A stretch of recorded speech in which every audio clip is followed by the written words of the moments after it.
I've been in China for 9 years. You know, the first time when I came to China, winter for me was, I call it the brown Beijing. The brown Beijing. I'm a very precise person, by the way.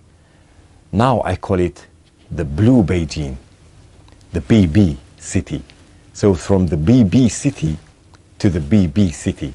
The rate of change is very exponential. I think the only country that has electric bikes, that number of electric bikes is only China. Electric, you see, I say electric. Electric cars. Electric cars now are everywhere in China.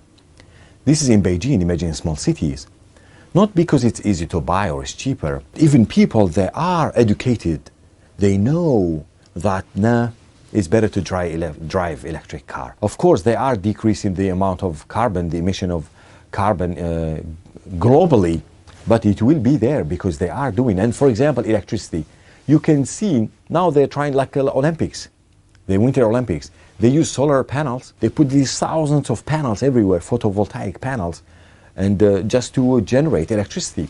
This is just a simple example. A few months ago, I went to Gansu. I saw big places, big stations for solar energy. These renewable stations were to generate electricity, for instance. They are doing incredible job. I think people or these teams who are in charge of in these departments or environment departments, they have done tremendous work, and it's really working, really. Educate our coming generation that, guys, be careful, this is what's going to happen. The rise of temperature, the rise of sea level is everywhere. This is exponential problem. It's going to happen in 10 years because it shrinks down, it squeezes.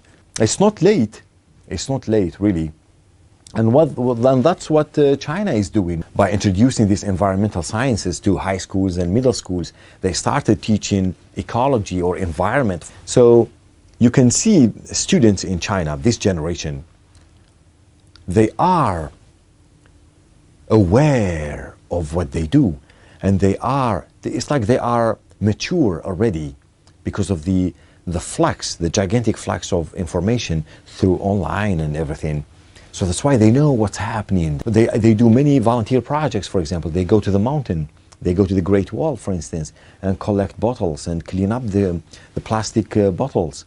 And also, I think even the universities, professors, they open new fields. So they allow their students to do research in green engineering, for example, or green architecture, or green, for example, electrical engineering or mechanical engineering. I think China has the courage to step ahead and say, guys, I can do it. Now you can see China, even when they build these construction fields everywhere in Africa and South America, the railways, they use it in a green way. Not people told me, I have seen by my own eyes. They build it in a greenish way, in an environmental method. The methods they use. And those electric, for example, railways, they are electric, for instance. Very simple.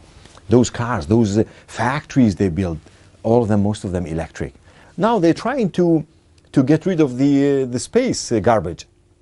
Because, you know, in the space, there are thousands of satellites, at least 6,000 dead satellites orbiting the Earth. Chinese, they donated hundreds of millions of trees there in Africa. This is not like I read the news, I've seen by my own eyes. So I think what China is doing, China now is open and collaborating with everybody as a big brother to look after everybody. That's why I think in terms of international cooperation, Chinese are doing an incredible job, really. I think this pandemic makes us to get closer to each other, to look after each other more. Because people are getting together, so governments automatically, they will get together, of course. And that's why when you mention global governance in general, because people, for example, China donated the millions of masks to everybody in the world, not only into Africa. It's like a head and tail, you know. We suffered a lot, of course, but in the same time, we learned a lot and we get closer to each other.